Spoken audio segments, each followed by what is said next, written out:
अरे सरजू, संभाल अपने राजू को। मैं अभी अभी उसे घर पहुंचा कर आ रहा हूँ। तालाब की तरफ जा रहा था, वो भी बिल्कुल अकेला। ध्यान रख यार, राजू तेरा अकेला लड़का है। भगवान ना करे बाकी बच्चों की तरह अगर वो भी। ना हरिया भैया, आगे कुछ ना कहो। मैं अभी घर जाकर राजू की माँ से पूछता हूँ, आखिर राजू अकेला घर से बाहर गया कैसे। सरजू फौरन खेत का काम छोड़कर अपने घर पहुंचा। उसका बेटा राजू घर के आंगन में ही खेल रहा था और उसकी पत्नी शांति चूल्हे पर रोटियां बना रही थी। अरे आप घर आ ही गए। मैं खाना लेकर बस आने ही वाली थी। तू क्यों आ रही थी? राजू को ही भेज देना था ना, क्योंकि गांव में क्या हो रहा है तुझे तो उससे कोई मतलब है नहीं। तो आपको पता चल गया? देखिए जी, इसमें मेरी कोई गलती नहीं है। मैं तो घर के कामों में लगी थी और ये राजू पता नहीं कब घर से बाहर निकल गया। शांति, मेरी बात समझ और समझा अपने इस लाडले को भी। गांव में हर रोज कोई ना कोई बच्चा गायब हो रहा है। अपने बादल का बेटा अभी परसों ही गायब हो गया। पूरा गांव तलाश कर लिया पर कहीं कुछ पता नहीं लगा उसका। हे भगवान, बादल भैया का बेटा मतलब वो पिंकू? अरे वो अपने राजू का पक्का दोस्त था। सच में बहुत बड़ी गलती हो गई जी।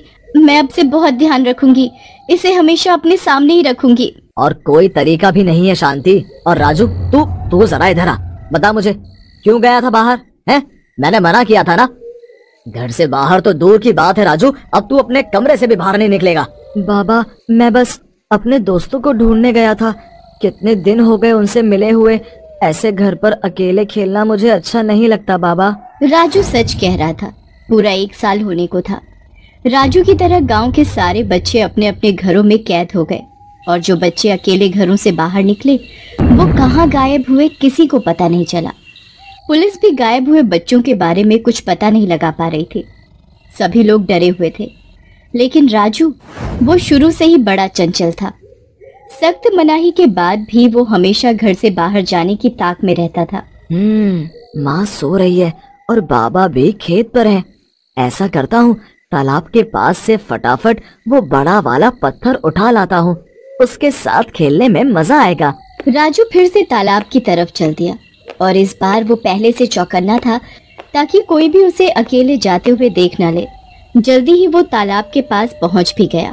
यहाँ कितना अच्छा लग रहा है। काश मैं रोज यहाँ अपने दोस्तों के साथ खेल पाता। क्यों नहीं, तुम रोज यहाँ खेल सकते हो और अपने दोस्तों को भी बुला सकते हो। कौन हो तुम? मैं तो तुम्हें नहीं जानता। मेरा नाम रामलाल है। मैं गांव गांव घूमकर कठपुतलियों का खेल दिखाता हूँ। तुम भी देखोगे? कठपुतलियाँ? हाँ, देखूंगा ना। दिखाओ दिखाओ। राजू के ऐसा कहते ही रामलाल ने फौरन अपना थैला खोला और उसमें से एक एक करके कई रंग बिरंगी कठपुतलियाँ बाहर निकालने लगा। अरे वाह, ये कठपुतलियाँ तो कितनी सुंदर हैं। और ये गुड्डा, ये तो बिल्कुल मेरे दोस्त पिंकू की तरह लग रहा है। हाँ, कपड़े भी उसके जैसे ही हैं और इसका चेहरा भी। कितने दिन हो गए पिंकू से मिले हुए। भैया, ये वाली कठपुतली मुझे दे दो ना। इसके साथ खेलकर ऐसा लगेगा जैसे पिंकू के साथ ही खेल रहा हूँ। नहीं, लाओ मेरी कठपुतली मुझे वापस करो। इन्हें मैं खेल दिखाने के लिए बनाता हूँ, ऐसे बांटने के लिए नहीं। इतना कहकर रामलाल राजू के हाथों से उस कठपुतली को छीन लेता है। ये देखकर राजू को गुस्सा आया और उसने रामलाल से उस कठपुतली को वापस छीन लिया। आप तो बड़े खराब हो भैया, आपके पास इतनी सारी कठपुतलियाँ हैं, मैं बस ये एक ही तो मांग रहा हूँ। इतना कहकर राजू उस कठपुतली को साथ लेकर वहाँ से भागने लगता है। वो हर हाल में उस कठपुतली को अपने पास रखना चाहता था।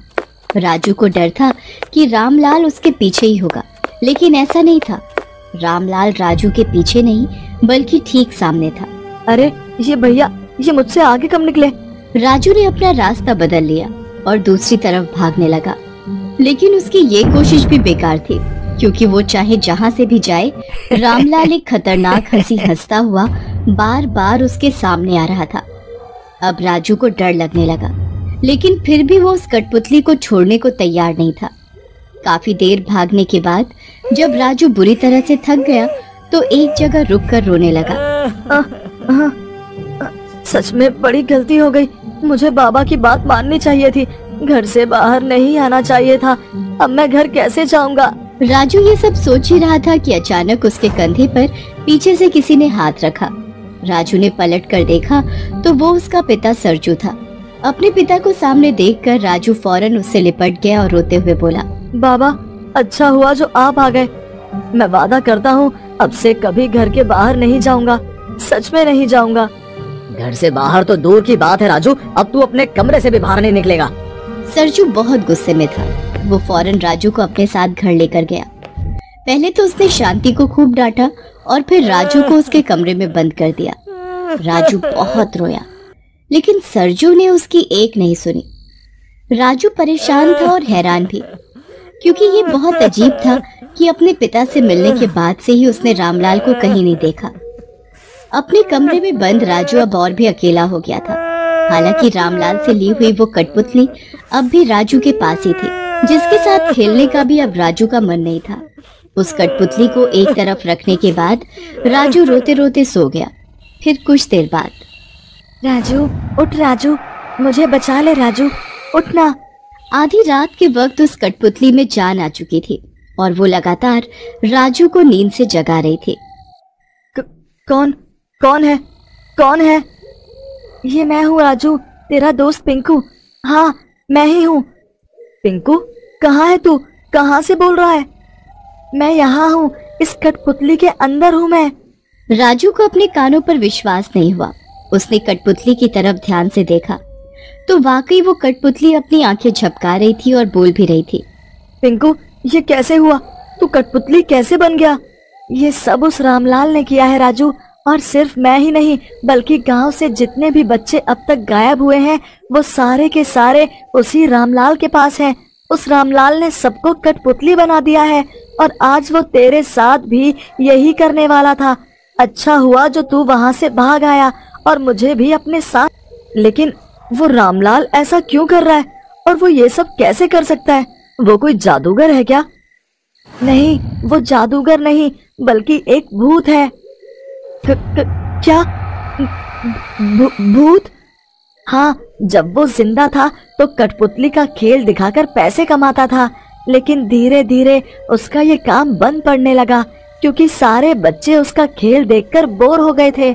हालत ये हो गई कि रामलाल के पास खाने तक के पैसे नहीं बचे और वो भूख से मर गया। लेकिन अब भूत बनकर वो पूरे गांव से अपना बदला ले रहा है, खासकर यहाँ के बच्चों से। मेरी तरह सारे बच्चे अभी भी जिंदा है राजू, लेकिन सबके सब कठपुतलियों में कैद हैं। ये तो बड़ी बुरी बात है। नहीं राजू, इससे भी बुरी बात तो ये है कि जैसे ही उस रामलाल के पास पूरी 100 कठपुतलियां हो जाएंगी वो उन सबको आग लगा देगा, और ऐसा करने से वो पहले से भी ज्यादा ताकतवर हो जाएगा और सारे बच्चे मर जाएंगे। राजू, तुझे कुछ तो करना ही होगा, और वो भी जल्दी, क्योंकि उस रामलाल के पास मुझे मिलाकर पूरी 99 कठपुतलियां हो चुकी थी। अगर आज तू उसके जाल में फंस जाता तो सब खत्म हो जाता। पिंकू, तू रो मत, मैं किसी को कुछ नहीं होने दूंगा।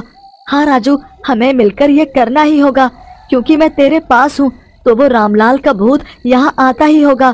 राजू, याद रख, तुझे उस रामलाल की आंखों में नहीं देखना है। अगर तूने ऐसा किया तो तू भी मेरी तरह कठपुतली बन जाएगा। और एक बात और, कुछ भी करके हमें उस खास कठपुतली को जलाना है जो बिल्कुल रामलाल जैसी ही दिखती है। असल में उसी कठपुतली में उस रामलाल की आत्मा कैद है, जिसे जलाते ही रामलाल को यहाँ से जाना ही होगा और हम सारे बच्चे भी कठपुतलियों की कैद से आजाद हो जाएंगे।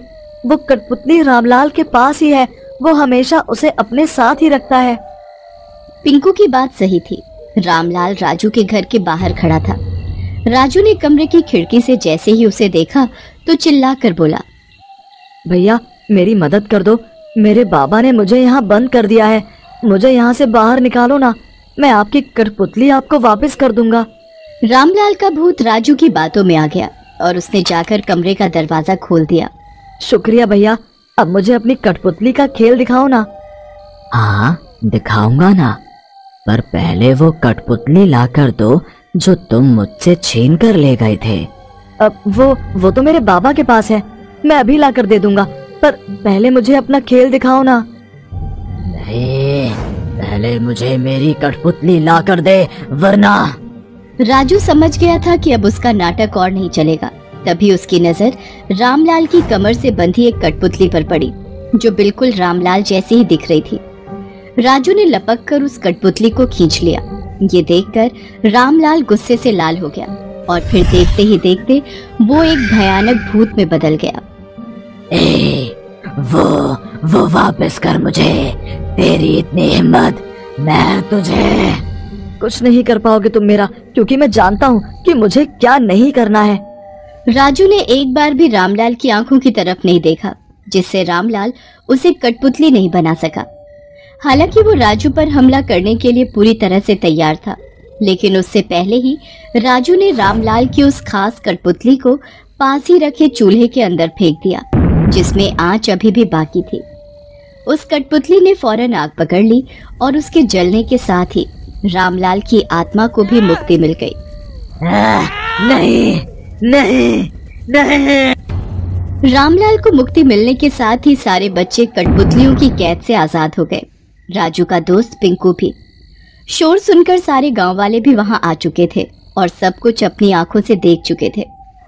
पूरे गांव ने राजू को उसकी हिम्मत के लिए शाबाशी दी। अब सब ठीक था, क्योंकि सारे बच्चों को सिर्फ कठपुतलियों की कैद से ही नहीं, बल्कि अपने घरों की कैद से भी छुटकारा जो मिल गया।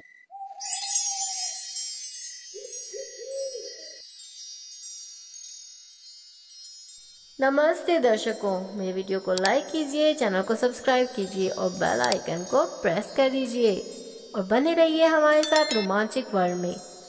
तो दोबारा मिलते हैं नई स्टोरी के साथ, तब तक अपना बहुत ध्यान रखिएगा। धन्यवाद।